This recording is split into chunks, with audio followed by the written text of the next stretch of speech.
Des foules immenses, compactes, déchaînées. Ce sont des images auxquelles les concerts nous avaient habitués, vous ne les verrez pas cet été.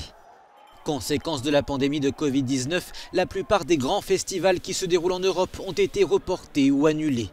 Une perte économique qui se chiffre en plusieurs centaines de millions d'euros pour le Fringe Festival d'Édimbourg en Écosse.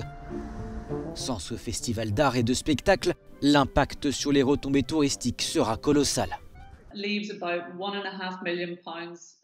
Cette mise à l'arrêt laisse un déficit d'environ 1,5 million de livres dans notre budget, car nous voulions nous assurer que nous pourrions rembourser tous les artistes et toutes les sociétés qui s'étaient engagées à 100%. Ce sera aussi probablement un impact pour la ville d'environ 200 millions d'euros chaque année.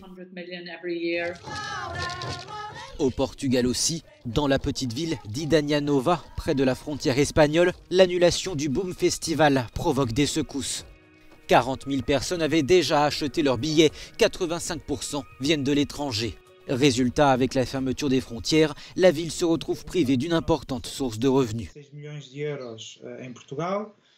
Boom a eu en 2018 des retombées économiques de 56 millions d'euros pour le Portugal et d'environ 2,5 millions d'euros dans la région d'Idania Nova. On sait déjà que le report du festival aura d'importantes conséquences sur l'activité économique de cette région.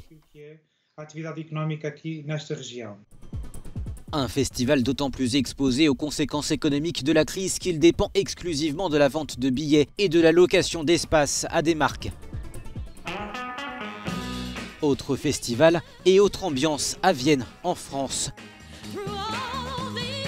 Le célèbre festival de musique de jazz devait rassembler plus de 1000 artistes et des centaines de prestataires, fournisseurs et intermittents. L'impact de l'annulation sur l'emploi est là aussi important. Jazz à Vienne, c'est essentiellement ce festival.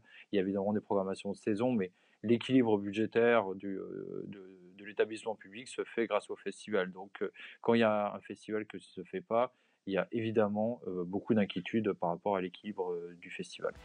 En France, le syndicat national du spectacle musical et de variété estime à 590 millions d'euros les pertes pour le secteur, rien que pour la période allant de début mars à fin mai.